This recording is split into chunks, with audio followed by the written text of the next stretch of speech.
Good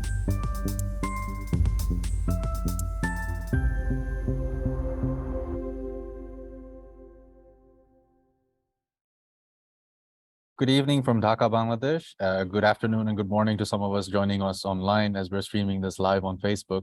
So we're very delighted to have all of you here for a session today, which we've entitled Business Unusual: How Can We Make Financing for Locally Led Adaptation More Accessible? My name is Saqib Haq. I'm from the International Center for Climate Change and Development, ICCAD. So this session is co-hosted by our partners from BRAC and IIED.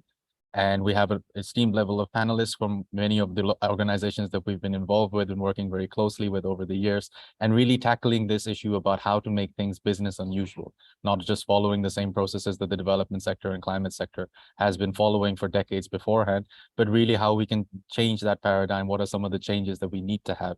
And for those of you that have been following our work, and particularly the Gobeshona Conference over the last few years, you've noticed that we've been focusing more on the 8 principles of LLA, the locally led adaptation principles, about changing that paradigm, how we can bring those changes that put local leadership at the forefront of it, rather than having more top-down approaches that come traditionally, as we've seen in the development sector. So in a brief background about the event today, what we've been having discussions with several of our partners that have joined us for the session today as panelists, as well as more broadly about how to make this financing for LLA more accessible matter. Really, if you look around some of the 8 principles of LLA, quite a lot of the principles really hinge upon this funding accessibility issue. That's one of the core themes that have come across, even on principles that aren't funding related. They are funding adjacent. They have something to do with the funds being delivered to the locals, for organizations, for developing leadership, for local entities to be in the lead of project management or budget seen take a much shape as we would hope. So throughout this conversation from the conference here today, what we're hoping to launch is a series of dialogues that we will be having with entities that are working very closely on locally led adaptation, working with funding for local adaptation, and working with the development partners that are doing the funding. And we've been very, very grateful to have partners and participants come and be very, very open and honest about some of the challenges that they're facing in adopting the principles. What are some of the barriers that they have, whether they're institutional, internal policies and regulations that need to be amended, or even external, when they're sending out grant funding on lending and on funding of climate resources. What are some of the challenges that they're facing in terms of really adopting the core principles of the LLA, accessibility to finance issues, and what are some of the ways that we can target in improving that practice? Obviously, there's a lot of things that won't be done overnight. These are things that are going to be embedded into systems that have a long history of being established in the way that they do. It requires a lot of different changes that need to happen both institutionally as well as in the broader landscape of financing and climate finance. So what are some of the things that are easy, some that we can be doing immediately right now as us institutions, as practitioners working on these areas, that we're able to change for our organization in the way that we deliver our projects, in the way that we avail funding ourselves at the moment?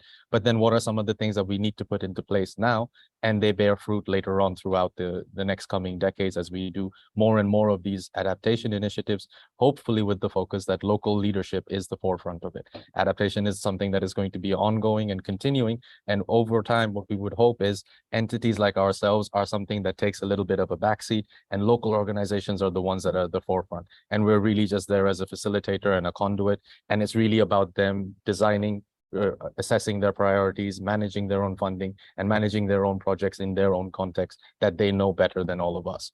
So without rambling on too much into some of the areas that our esteemed panel will be talking about, I'd like to maybe hand over to them to talk a little bit about some of the issues that they're dealing with.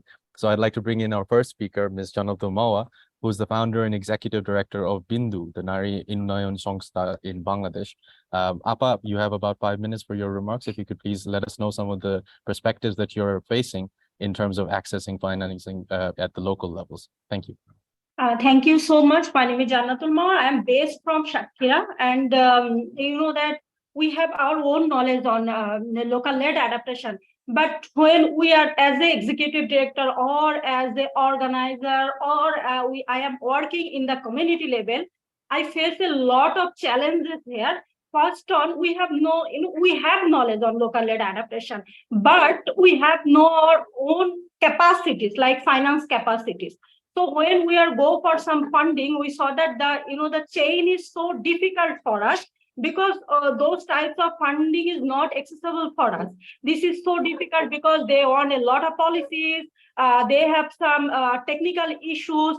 So not only that, those like who are working in the local lead, they have a lot of language barrier also. So we felt that when we are talking about LLA, but it is not like a localization. So that's why who are the channel, international and national channel are doing this work, but those work are not did by us. So this is a big challenge. And one thing I want to add, that when we are designing a project, sometimes those projects are not fit in those organizations, and that their methodologies or all this. So that's why sometimes we saw that our local-led adaptation are failed, and day by day it is not in like led by us. That some people are coming, they are develop design, they are thinking about themselves, and those development are happened in our area. If we told that what we are doing in this situation, that sometimes we are working with some partnership of some organization, and sometime that they are give us some technical knowledge, but the barrier is that they treat us like a beneficiaries, like we are the beneficiary and they are supporting us like that. But we saw that it is not happened, that we are taking a decision, we are making something in our own initiative. So these types of problem happen, and we are still struggling on local-led adaptation. So if I want to suggestion, or I want to demanding in my context, that first we need to build more capacities, because like financing as a local people, we have no a lot of capacity. So we need our own capacity building, and we also empower our own technologies. We need our empowerment, and we also need some technical the technical training or capacities. And one thing is language barrier. When that there is a lot of international policies, national policies, all are written by English, so sometimes it is difficult to that understand the local communities. So my also another demand, that when you are thinking about LLA, you must localize the language also, because the local people can understand, and local people can that do for their communities. And my last comment is, if we are thinking about LLA, it must be that led by local people, decision by local people, and implemented by local people. But we also need all the people support, like national to global. Thank you so much. Thank you, Appa. I think those were some very relevant points, and one of the earlier points is I would like to pick on the language barrier issue. So that's something that, as we've been designing the locally led adaptation theme under the Gobeshona Conference, that's been a challenge that we've also been having to face, in not only in terms of the sessions and the method of us delivering the thematic areas that we're working on, but also in our applications. And that's something that we've been working really hard on, figuring out what is the best way for us to be able to accept concept session proposals, applications for session hosting, sort of collaborating in the conference in general, how we can be more localized in that, how we can bring in applications that are written in local languages, and we're able to sort of assess and be able to give local organizations like yourself a platform where you're able to speak about the challenges that you're doing in the comfort in the language that you're more well versed in, and we are able to provide translations and interpretations when necessary for that. So those are some of the ways that we're trying to also internalize some of those issues. But I think, as you mentioned, for quite a lot of the funding accessibility issues, even for people that are well versed in English, a lot of those funding proposal templates are not very easy for us to even understand. And oftentimes we're looking at other entities that have done so, consultants that have probably done a lot of the project designs. And oftentimes it's very short time at the proposal stage for us to be able to do that sort of capacity building. So maybe a more holistic thinking is how we can embed that principle across throughout the year, not just at a time that the funding windows open. So those are some very relevant points. Thank you so much. So with those points in mind as well, I'd like to move on to our next speaker, Mr. Ghulam Rabbani, who's the Secretariat Head for the Climate Bridge Fund at BRAC. Rabbani bhai, if you could hand back to me at the end of your remarks, please. Thank you so much. Thank you so much, Saqib. I appreciate for inviting me to join this panel. And it's interesting, hearing the local voice about the challenges in accessing the climate fund. In fact, let me just give you, some of the reflection, how BRAC is taking this initiative, very seriously, to address these localization problems in Bangladesh. Those who have not heard about Climate Bridge Fund, I will definitely emphasize on Climate Bridge Fund. In fact, 3 financial mechanisms have been initiated by BRAC. The first one is Climate Bridge Fund in November 2019, and the second one is Pool Fund, and the third one is BAMA, Bangladesh America Moitri activity. So these 3 mechanisms actually have this common and collective objective to strengthen the capacity of the local organization so that they can deal with the climate change impact and other development challenges and humanitarian crisis in the local level. So let me focus on now, one principle. I shared my, experiences on 4 principles of locally led adaptation in the inaugural session. I believe you are aware about that.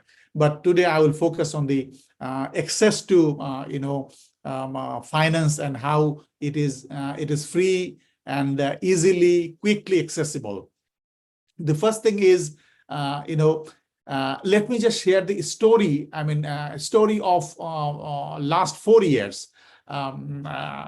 If I refer 2020 experiences, we received 102 concept notes in 2020, and we could offer only 4 projects. But interestingly, this shortlisted 11 projects where most of them were from INGO, international NGO. But within 4 years, the change and the difference that we made is under the 2023 call, we have shortlisted 6 projects. All these 6 projects are led by locally led organization. So you can imagine how change has been made in just 4 years. So, and these 6 organizations will have access to this climate fund, and they can implement, the projects on adaptation in selected urban areas. And as CBF priority areas is Rajshahi City Corporation, Borishal City Corporation, Khulna City Corporation, Satkhira, and Shirazganj. But my second point is this fund is directly accessible to the local organization. There is no intermediary. If you are awarded from this 6 local organization, I'm not naming them because yesterday we had the last board meeting final approval. So on Sunday, we are going to award this information. So, but all these 6 organizations are local organizations. So that's the interesting news.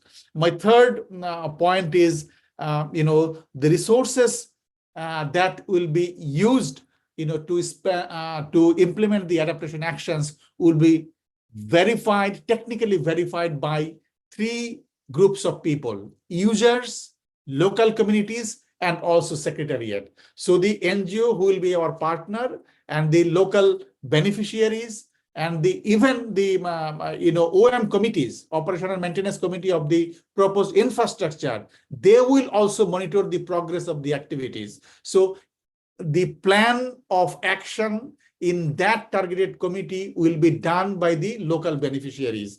NGOs or our partners' job is to facilitate the entire process. So that's the job that we'll do. And our job, secretariat job, is to see everything has been done properly and with the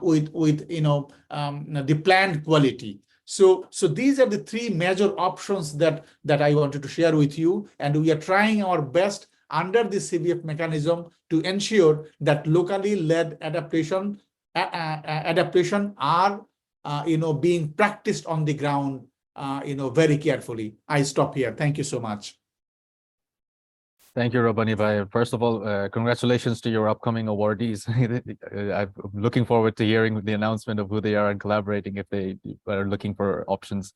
Also, secondly, it's, as you mentioned, it's very encouraging to see that shift. As you quite rightly mentioned, that, initially quite a lot of this space is traditionally not for local organizations to really make an impact. And it's very, very encouraging that your applications had more of a local organizational heavy ratio to that, and then finally the entities that will be awarded are from local entities that are actually able to be on the ground in the context specific activities that they're doing. So that's very, very reassuring.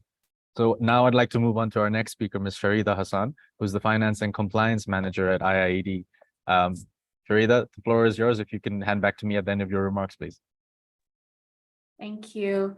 Yeah, I just wanted to go through kind of a few key operational barriers that IIED is facing, and kind of linked to what Javatul was saying. A lot of the kind of high funder requirements, for example, like having XYZ policies, and the intermediaries, what we face is that we often have to force or pass this on to local organizations or our partners.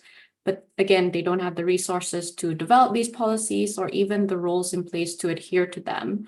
And I guess when I look to kind of the funders for kind of guidance and stuff like that, they offer little to no support, training, or templates, best practices that local organizations can adapt to their local context or local language. And it feels almost like the burden is on the intermediaries to support, do the capacity building, which feels like we're starting from scratch almost all the time when we're working in different local contexts. And also on the same vein with kind of high funder reporting requirements, it just requires a lot of program support time. So Jabatul's example about like finance time, oftentimes when I do ask our funders, okay, why is it that we need them to report so frequently? For example, quarterly financial reporting, why is it that they need to do that? And one, it's kind of to monitor, the spend. It's, again, coming back to its taxpayers' monies, etc.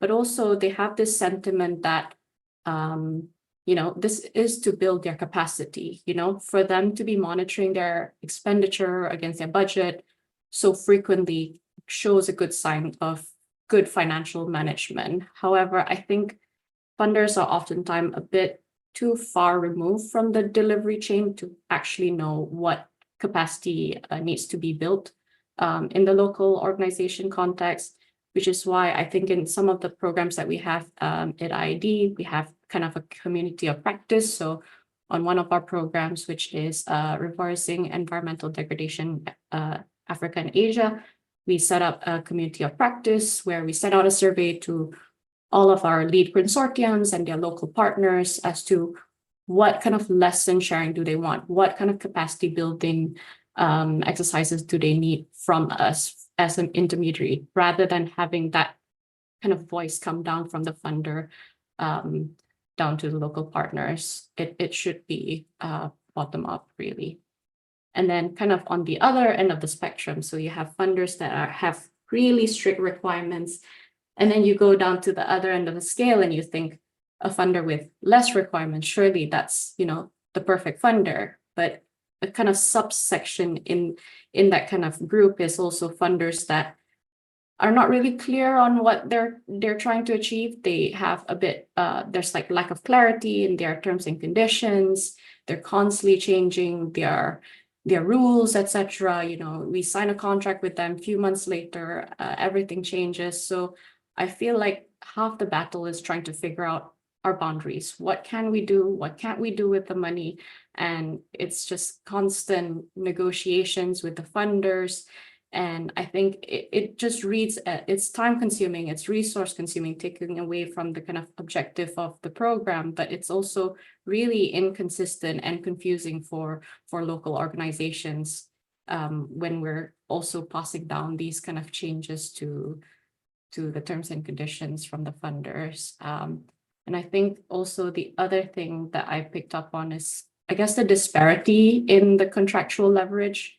So sometimes when we pass down these requirements to kind of manage our risk, larger organizations or like INGOs, you know, they have lawyers, legal teams, and they kind of have that power to kind of push back or negotiate on some of these terms and conditions, whilst local organizations who don't have the resources for it, they just, quite frankly, just agree to these terms. And because, quite frankly, just getting the funding is more important, which controversially, I think INGOs and intermediaries can be seen as part of the problem too, because we're not trying to address this unequal kind of playing field, because it just boils down to, you know, how do we keep our risk at a low level? So yeah, I think that there's a lot of issues that we face, but I think the community of practice approach that we've taken has been really good. And also I think funders need to be a bit clear in terms of, or having a more joined up approach as to how they see the funding working, you know.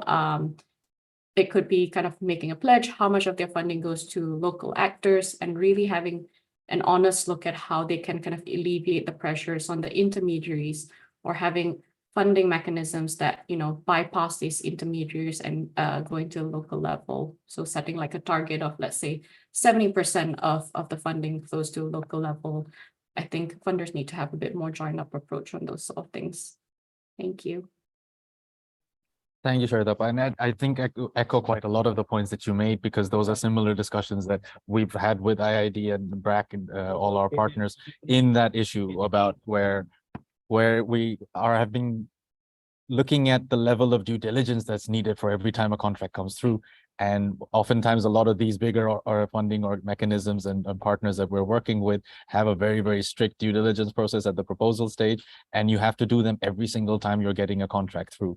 And I think we've been very, very successful in some of our contracts with funders that we've been working with that have got to adapt a little bit onto the LLA principles, where they're a bit flexible with that ruling. They're able to say that, okay, if within a certain time period, 2 years, 3 years of the last time that you've done this proposal development, if there are vetted due diligences that you've passed with several of the other entities, they're able to name who their trusted, respected partners are.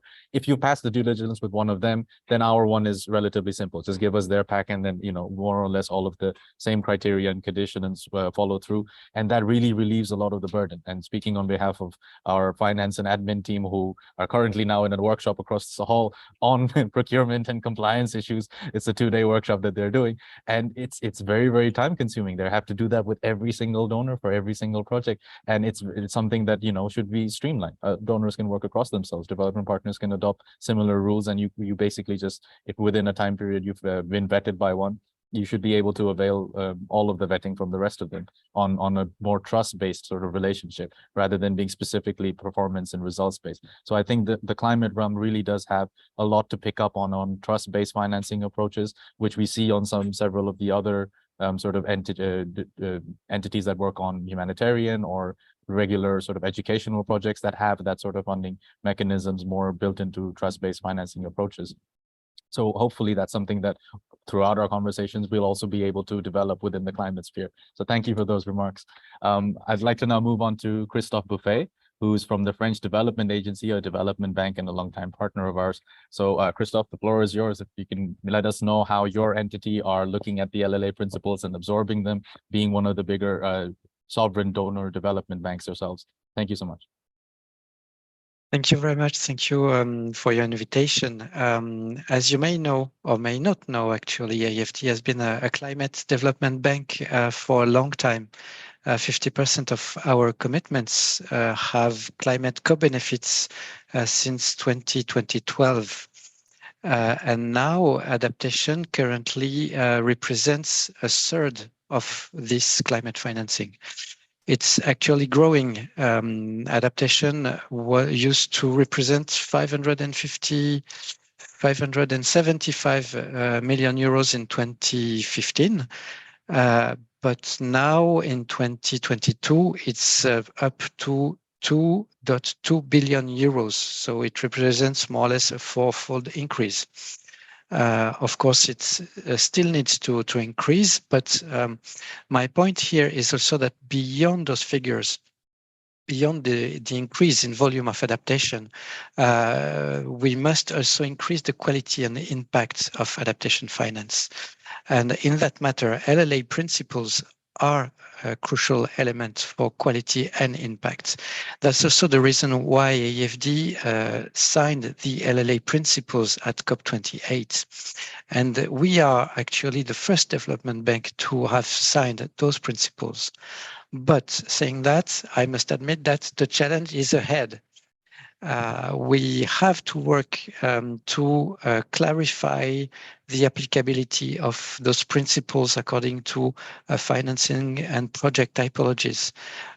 We need to feed a community of practice in which we could participate. And in particular, we intend to defend the balance and good articulation of instruments and approaches that promote the support for national frameworks of the most vulnerable countries in direct financing to communities for adaptation. Adaptation program, the program that I'm managing currently, it's one of these instruments by AFD Group. We are endowed with 45 million euros since 2017, and we currently work with 18 partner countries, mainly LDCs in sub-Saharan Africa, and we operate through a triptych: understanding, planning, investing, which means that we make studies and capacity building activities to translate adaptation science into more robust climate governance structures, into sectoral policies and investments. We had a leverage effects on more than 700 million euros of projects with adaptation co-benefits projects that were funded or co-funded by AFD, the GCF, or the EU. We are an instrument for LLA principles in the sense that, for example, following IPCC recommendations, adaptation methodologies foster the participation of multiple stakeholders at different levels, so as to try and reconcile multiple interests, values, and worldviews. We have included vulnerability and feasibility studies vulnerability and feasibility studies that were organized involve systematically participative vulnerability analysis and disaggregated focus group, so as to ensure that the most vulnerable can benefit from investment. But more than that, and that will be the perfect transition with Raphael afterwards, we will start soon a partnership with UNCDF Local in 6 new countries in the MENA region, thanks to EU funding. Through this partnership, UNCDF Local operating more at the local level, and we operating more at the ministry level, we will jointly foster a stronger vertical integration of adaptation. Thank you for your attention. I leave the floor to Raphael, and back to you, Saki, before. Thank you, Christophe. And again, we're delighted to hear about your partnership and upcoming activities that you're doing, but also in the sense that as AFD have been some of the sort of, I would say, crucial partners at the development partner level, donor level of climate financing. For us to be encouraged by how seriously you're taking the issues of LLA accessibility to funding, and how you're looking deep within your systems about what are the ways that you need to be adapting to that and working more at the local level, and what are some of the challenges, being very frank about some of the issues that you're having, but working in partnership, what are some of the ways that we might be able to improve these practices. So thank you for those reflections. And as you alluded, so I will hand over to Raphael Moser, who's from the UN Capital Development Fund. And Raphael, also maybe to reflect from your side about, because your entity is working directly with local governments and institutions at the local level, what are some of the ways that you're looking at adopting the principles more deeply? What are some of the challenges that you've faced in adopting them thus far? But what are some of the ways that you'll be able to do so in future as well? And please go ahead with your presentation as well. Thank you. Thank you so much, Sakib. And I have a few slides, and I hope you can see the presentation here. I think it's taken a little bit of time to project. But thank you so much for the invitation. And yeah, so I mean, one of the, let's say, the key challenges that we face, like when trying to increase adaptation finance at the local level, we see like a paradox, because we know that, you know, adaptation finance is not reaching the local level. And we know then paradoxically, you know, those who are most affected by climate change, I mean, communities, you know, especially in the lower income countries, are the ones with the least control over resources. So there's a governance challenge there, you know, so we need to somehow revert that trend. At the same time, when we look at the role of local governments, you know, in most countries, most of the activities or mandate that they already have somehow are also very, very climate sensitive areas like agriculture, water related investments. So there is a stake for local governments to actually be empowered to really become, you know, champions in promoting locally led adaptation. On the other hand, they are also facing, you know, a huge gap in terms of, you know, access to funding, access to technical capacity, because you know that, you know, to address climate change, it requires, you know, new expertise, you know, in terms of understanding climate data, etc. So there is so the UN Capital Development Fund some 12 years ago tried to somehow respond to these challenges by creating the local facility as a mechanism that, you know, enable then local authorities and also their communities to really contribute towards the implementation of, you know, adaptation action at the local level. And one of the points that also Christoph mentioned, which is also very important, it's not only about, you know, increased access, but also about, you know, the effectiveness or in the use of that finance, which is also another, you know, important objective of the local facility, is to make sure that, you know, the money or the climate finance, which is being, you know, trickled down to communities, you know, through local governments, are spent, you know, effectively. So there is also the integration of, you know, adaptation issues in local government planning and budget is using this participation or participatory and gender responsive approach. And of course, you know, because UNCDF has been working with performance-based grants for the past 30 years, but, you know, in the past more for capital development in general, there was the idea, so there was a huge, let's say, learning and expertise in-house, you know, that could then be used the same type of instruments, but now to promote local adaptation. Because these types of instruments, you know, they help making sure that, you know, we can program and guarantee adaptation at the local level. So here, basically, it's really, this slide shows how the local facility works in practice. So the whole idea here is to create a country-based mechanism at the national level, using the national system. So we don't, you know, use any parallel systems that would be somehow unsustainable, because when you think about the adaptation finance needs to go to scale, you know, it would be really hard to go project by project or through a project approach. So the idea is really to align with the existing national systems, reinforcing the centralization of processes in the country, so that local governments can then access, you know, a top-up grant to cover the incremental cost of adaptation. And of course, they need to work, you know, closely with their communities in terms of, you know, the identifying the adaptation investment that will be used for funding. And how do we make sure that, you know, they are really involving communities in that process, not only in the terms of planning, but also, you know, across the whole investment cycle. In order for these local governments to access those grants, they need to comply with a series of performance measures. And they are rewarded the more they include some of, you know, communities, the more investments are, you know, gender responsive, the more funding they will get in the next cycle. So there is a sort of, you know, economic or financial award for those best performing local governments. At the same time, you know, they are accompanied throughout the process to make sure that, you know, the quality of the adaptation interventions, you know, the communities are involved in the process. So we make sure that, you know, those issues are looked at.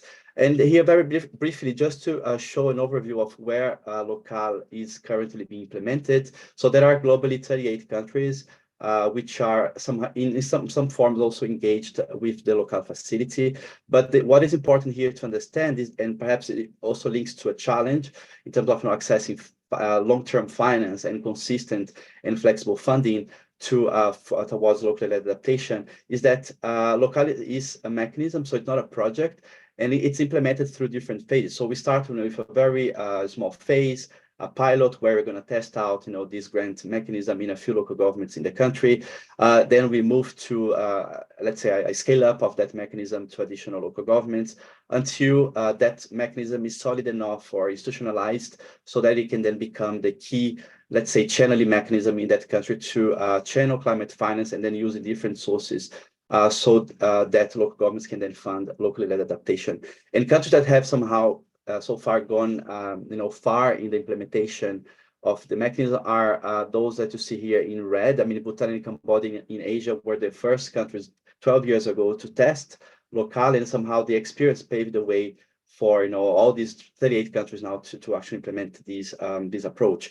But and perhaps also connected to the challenge that we see here. I mean, navigating climate finance is really complex. So it's a very complex. There are several instruments, tools out there. So it's really complex to understand, where to access and how to access those funds. And also the other colleagues also mentioned about the issue of access requirements, which are really tedious. So UNCDF, through the local facility, has been helping these countries in actually ensuring the sequencing of the climate finance, which is then be channeled through that mechanism to really ensure there is a sequence, first of all, of the funds which are being channeled, and also that countries have access to information they need to actually understand, and navigate around, this complexity of climate finance. And this can be done because we know that there are several tools out there, be them international, domestic, bilaterals, or vertical funds. So how to navigate, let's say, this complexity is also a big challenge, and it's an area where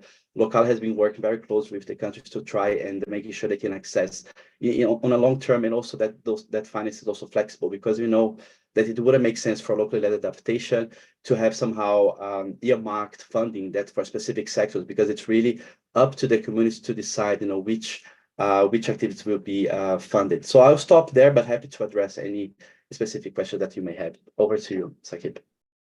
Thank you, Raphael. And I think you touched upon some very relevant points, but particularly also the issue of the quality of funding that is being available. Because as I think we also, Sharidapa mentioned, a lot of the times when we actually look at the bare bones of the funding that has been received, a lot of it needs to go to these monitoring and administrative processes and challenges for compliance and issues, which really erodes away from being able to do what the funding was intended for, the content of it on adaptation, on the specific challenges and impacts that are happening from the climate vulnerabilities that the project is focused on. And it erodes it by having to do it more for the administrative, and a large portion of the funding needs to go on that element of it. So I think that's a very crucial point on that.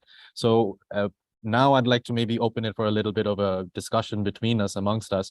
Moapa, if you're still able to join us, and Rabbani Bhai. So perhaps focusing on our national entities, our entities that are local facing, working in the local context, in the regions, in the context of the climate impacts that they're facing, what might we as community or practitioners of LLA be able to support each other? So quite a lot of the issues that we've been talking about are structures and procedures that are really sort of beyond any one organization in their board and their own executive management to be able to take into place. But there are ways that we're able to collaborate through those rules, through those mediums that we're set in at the moment, and be supportive and facilitative towards local actions and local activities. So maybe I will throw to our two national entities. What are some of the things that you would, looking at your peers, looking at your own entities, would be looking as asks from technical service providers, research think tanks like ourselves and IID, as well as to the development partners that are on the board? What might be the ways that we can be more supportive and facilitative at the now? And what are some of the things that we should be working together for the longer term? Rabbani Bhai, maybe if I can call on you first. Yeah. Thank you so much, Sakib. I mean, this is a very pertinent question, you are asking now, because I mean, I was actually listening Christopher and also Raphael, when they mentioned about the quality of adaptation, which is extremely important. And that's why, we kept, several elements very critically in our design of the project. And, in terms of designing, we initially brief about the call for concept note and what are the major elements that needs to be addressed, by the proponent, and and then they need to submit it. But the problem that we see is a lack of capacity in terms of the understanding on adaptation. So we strongly feel like which is not yet available at the CBF Secretariat Office, but I strongly feel that some organization, some partnership could really help to build capacity of the local organizations, how to design the project, and how to actually, bring those messages, those needs they strongly feel on the ground. They experience different type of climatic hazards and impacts on the ground. So that needs to be, consolidated and communicated very well as needed in the given template. So that's the important part that we see. So there is a need, to address your question, there is a strong need to build the capacity of the local level organizations and their staff as well.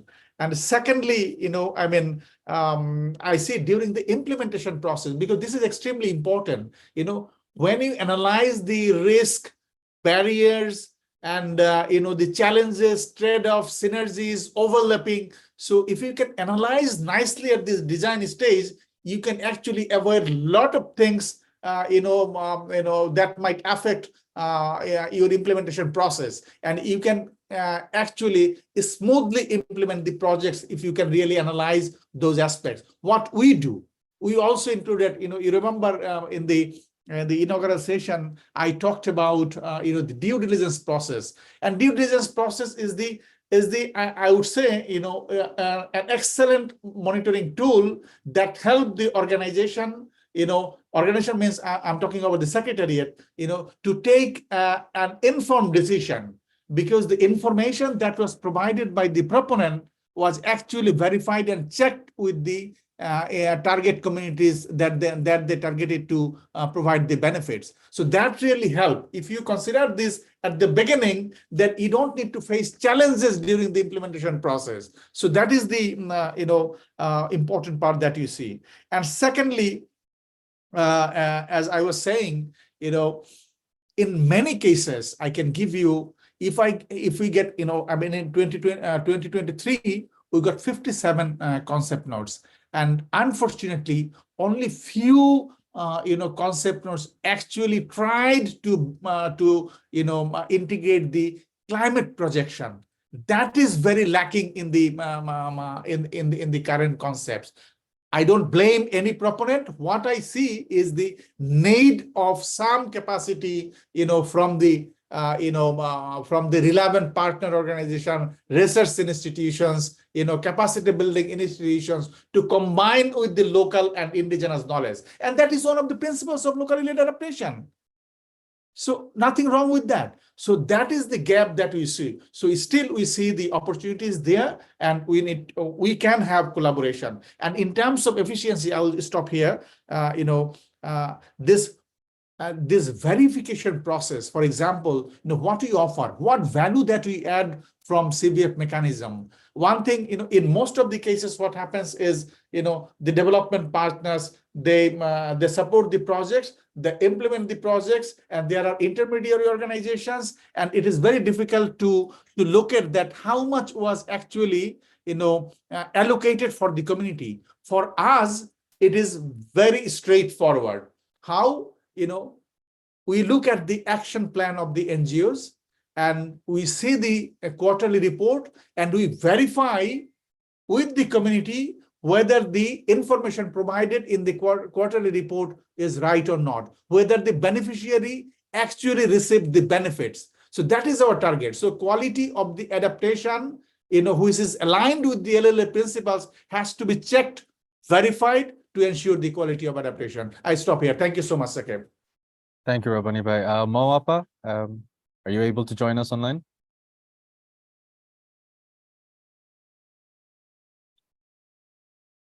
I will give it a minute. I believe she's having some internet issues.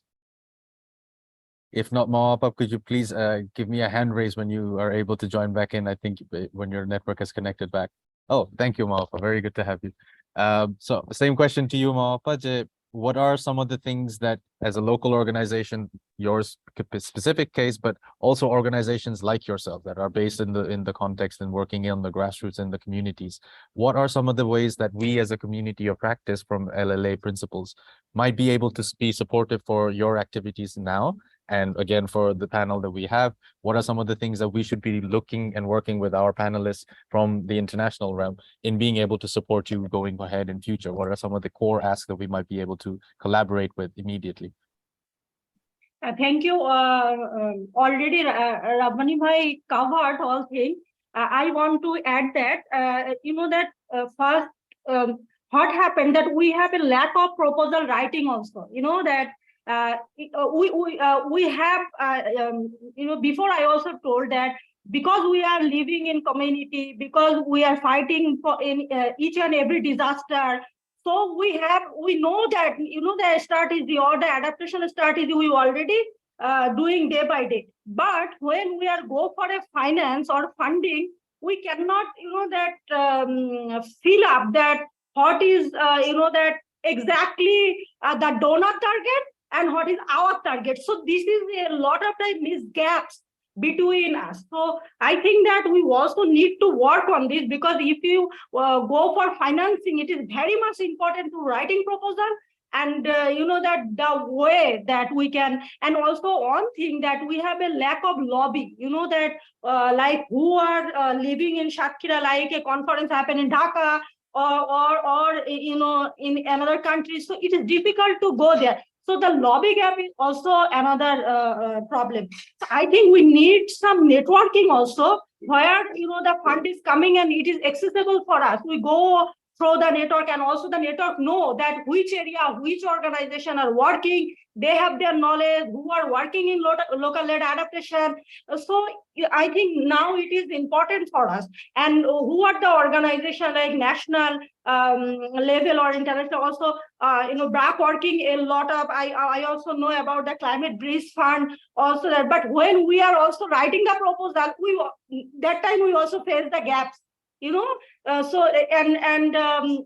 is our challenge, like who are living in the local level. So that I think those organizations already established, they are learners, they know about a lot of. I think they need to take a step more on this, and how we can, that got the access more. How can we build our capacities? So I think they also need to design those types of projects. Only focus on that local people can get access on those climate financing. And also one thing I want to add, like in our policies, in Bangladesh policies and international policies, sometimes, we cannot understand, because a lot of policies, where, we go and where is the fund for us, we cannot know. This is also a problem. Where we go for climate fund, who will give us the climate fund, and how is the access? Only for an example, if I talk about our government fund, still we don't know that how much fund allocated for that climate funding, and how much for women, how much for disabled. So that's why we cannot go for access, and we cannot demand our rights. So that's why I think all of you are talking about this. This is very important now, because who are working in community. So we need, finally we need fund to do something. It is important. So now how can we also go for the access? It is also important. So I think you also raise these voices who are already working. They also, we need a communication, we need a networking. I think then we can together working local-led adaptation. Thank you. Thank you, Mohapas. I think some very, very relevant points from you as well, and some concrete steps. And speaking on behalf of a research organization, we count ourselves as a knowledge broker in many of the roles that we play, as well as our partners at IID. I'm sure they think similarly about their role in a lot of the research projects that they're involved in. And I take your point. I think there's a lot of work for us from the research community, as well as from the funder level, to be able to disseminate that sort of information more clearly, discussing about the issues, about project design, about proposal development, but also about where are the funding opportunities, where are the places that you should be looking at, and where are some of the places that new funds have been opened, or funds that have been available but not been used to the full extent. What are some of the ways that we can be doing this networking and brokering, making these linkages happen a lot more comprehensively? So I take that on board, and I'm hoping our colleagues from IID who are on the call as well will also be looking at what are the ways that we as knowledge brokers can really disseminate that and make that a little bit more comprehensive for people. And perhaps this platform in the Gobeshona Conference might be one of those elements. We sort of worked between ourselves to try and use this platform throughout the year to be able to disseminate that knowledge, as you quite rightly asked, about new opportunities, about the breaking down these sort of technical jargons into more easily accessible and digestible sort of information packets. So I'll now be delighted to introduce our partner from BRAC, Isabel Wisson, who's going to be talking about how we're getting this feedback, this process about getting issues about this business unusual process that we're embarking on. Just before I launch off to Isabel's segment, I would like to ask anybody in the audience, if you have any comments, if you have any questions, please feel free to write in the chat. For our panelists, for a lot of the initiatives that you've mentioned, I think there's quite a lot of people in the chat that would be very interested in. If you would like to share any links, any sort of briefs, any sort of documents that you would like, please feel free to do so. Share them in the chat to everybody. If you aren't able to do so during the call, please do get in touch with our conference team at Gobeshona. We'd be happy to disseminate that out through the conference platform as well. Any sort of links or project activities that you're talking about, I'm happy to disseminate those and take any questions and feedback coming through. But for now, Isabel, if you'd like to discuss a little bit about our survey, I'll hand over to you. Thank you.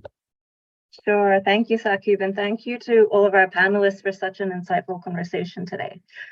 So the intent behind this discussion was really just to be the beginnings of a much wider set of touch points and ways of gathering insights and perspectives into how to address this challenge of making adaptation financing in particular much more accessible and get it to reach the ground. So with that in mind, BRAC, ICAD, and IIED have just launched a survey that is designed to gather perspectives from different actors working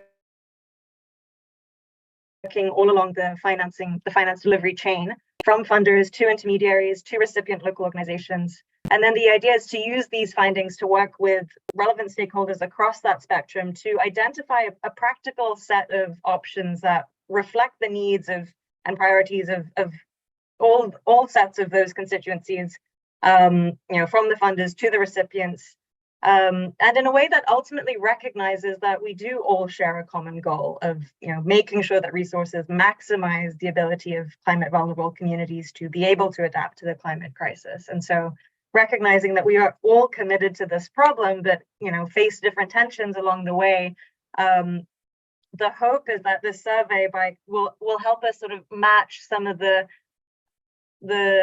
biggest challenges faced by local organizations with where funders might see a little more opportunity to potentially introduce greater areas of flexibility, and then see where that takes us. And so the idea is that also the survey is going to remain open until the end of April. The next stage and sort of touch point where we kind of come back to all of you will be when we discuss the findings at the community-based adaptation conference, CBA conference hosted by IIED in May. So please do spend a few minutes sharing your inputs in the survey. Please do share the survey with others in your network, again, whether they are local organizations, whether they are intermediaries, or whether they're on the funding side. And yeah, we look forward to seeing what you all have to say. Thanks, Saqib. Thank you, Isabel, and thank you to my colleague for posting the survey link onto the chat. So as Isabel mentioned, we're hoping to have this survey be broadly circulated. So please fill it yourself. But if you would like to, feel free to copy paste it and then share it along with your partners and your networks and your emails. We'd be happy to get as much feedback and input as possible. It's an open call for information gathering. So we'd really like to have as many different perspectives coming through as possible. So we're really able to be reflexive to the issues at hand. So thank you so much for that. Without any further Q&A or comments coming in from the floor, maybe I would like to go back through our panel and just see any last reflection or any topics that they would like to just touch upon. If I can give a minute to each of our panelists just to concisely sort of wrap up a very messy set of topics that we're talking about. I'm going to go back from the front. So Rafael, you're first. Thank you so much for giving me back the floor. So maybe very quickly here, maybe just something that Golan was mentioned before in terms of partnerships, and also to build on the example that Christoph provided. I think partnerships are key. We have many solutions already out there in terms of financing mechanisms and tools that could then be used by other partners and take to scale. Because I think now we are in a time that we already know solutions out there, and I think we need to somehow start promoting more of knowledge of those instruments that could be then taken to scale by partners that have that capacity. So we have also, as UNCDF and through the local facility, we have been partnering and joining forces with other partners to make sure that we take, adaptation finance to scale. At the same time, as we do that, also reinforce, national systems and local governments, so they really become, agents of change at the local level. So I just wanted to add that. Thank you. Thank you, Raphael. And speaking of partnerships, for those of you that are COP attendees at the UN Convention on Climate, would know that UNCDF, IIED, as well as ICAD and several other partners have for the last several COPs been hosting the locally led adaptation pavilion at the COPs as a side event arena. And we're hoping to be continuing those collaborations. And again, we'd be happy to look at opportunities on how we can bring in more local participants into those pavilions at the international forum, bringing in negotiators and bringing in practitioners together to be in one space to be able to discuss some of the issues and a lot of the initiatives that we're working on, being able to give some good space and best practices going forward. So Christoph, your final remarks, if you could please. Thank you very much. I just wanted to stress that AFD will be happy to contribute to a France-Bangladesh Pact soon. So as you may know, following the visit of President Macron in October, where he met several of you, actually, France and Bangladesh intends to have a higher involvement as regards adaptation. So we are eager to start working on that on AFD side. And it will, of course, involve LLA if it needs to be mentioned. Thank you, Christoph. Thank you so much. And we're looking forward to a long-term collaboration coming through as well. I believe the pact is Adaptation Pact, Adapt Pact. I don't know if the final naming of it has been decided upon, but we're hoping that it's a fruitful experience for both parties, as well as something to let other people know that these sorts of work can be done at a larger scale, not just looking at pilot projects, but looking at how we can mobilize the 1 billion that they're talking about in the Adaptation Pact, putting local initiatives at the forefront in mobilizing that financing. So thank you for that. Sharidapa, closing remarks from your end. Yeah, I think I just wanted to touch upon the point on the networking aspect. I think similar with our kind of first cohort of partners on the Reversing Environmental Degradation African Asia program, I find that I always get asked the question, like, can you get us in touch with other organizations doing this work in the local context? I think that networking is so key. And just going back to the point on concept note writing, I think it's really important for us to step back and like not read things the way it's written. I think that's something that we've taken on board to just try to extract what important components are in a concept note and understand it. And sometimes I often think maybe written concept notes isn't the way to go. Maybe it's through a conversation or through a video. So because I feel like I better understand the program that way rather than, having people to write in a very certain way, which, it has to be well read and etc. So I think those are my kind of key takeaway points. Thank you, Appa. And I take your point. We've also been sort of looking at what are some of the different ways of reporting that might be more relevant than writing. And you're quite right, looking at sort of more interview story-based, understanding the issues that they're going through as a sort of monitoring check. But even in applications, there are more and more opportunities for not just having written applications that are pages and pages long, but videos. Actually setting your context in a video format, being able to sort of record some of the challenges that you will be addressing, and then talk a little bit about what the initiative is designed for, might be some of the ways that we might be able to release the burden on concept note writing. And I'm reminded of a conversation that we were having earlier about the UN principles and declarations that come out from the COP. Oftentimes, if the particular language and the article itself is very, very prescriptive or doesn't really have much guidance to it, you go to the preamble, the text right above it, about what the intention about the whole initiative is. And I think that speaks to your point about not being so structured in the concept note and the proposal boxes that are given, but the intention behind it. What is it actually we're trying to achieve, the adaptation initiative that we're trying to do with the local communities, and understanding that intention might be a better way of assessing initiatives that are likely to be more fruitful. So thank you for those remarks. Rabbani bhai. Thank you, Shakib. like if I just share with you the experience of CBF Secretariat, we have like, more than 15 partners in, 18 districts. So on the south is a coastal zone, on the north, drought prone and riverbank prone area, in the middle, flood prone zone. But the interesting part is, every year we are supposed to have some, partners event, like, all partners come together and they share their experiences and they learn from each other. For example, one organization has a one kind of water solution in the south, but in the north, the same type of water solution, but it's the methods are different, technology is different. But what I'm saying here is exchange of experiences of different partners on different type of locally led solutions is extremely useful. They learn it very quickly. So that's kind of, things should be continued. And that's why we are continuing once in every year. Thank you so much. Thank you, Rabbani Bhai. And I fully take your point about having more networking opportunities built into it, bringing in people to learn these experiences. Also, as you mentioned about opening, the inspiration to people, looking at different initiatives, different things that are happening, not just in one country in a district, but across the globe. And we hope that, initiatives like this in Gobeshona are areas where people are really able to sort of talk about a bit of their project that inspires other people to sort of get in touch with them, have a discussion, have an open, honest conversation about challenges that they had in setting up their initiative so that other people can maybe leapfrog. They don't have to go to the same sort of steps in establishing the projects in the way that they did. Leapfrog it through and try a little bit different in innovation. And then hopefully that sparks a lot more creativity coming through. So last but not least, Moapa, any closing remarks from your side?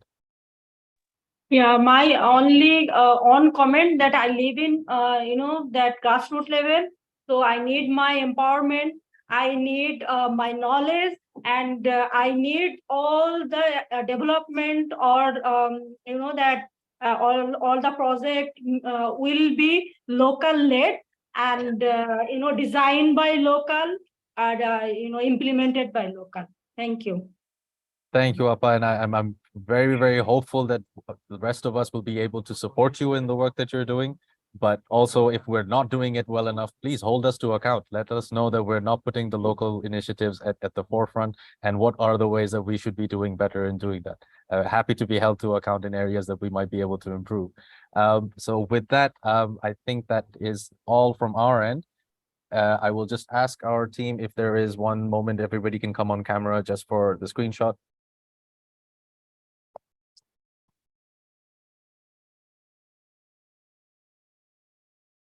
Thank you to the team. Let me know when it's done. 3, 2, 1. Done.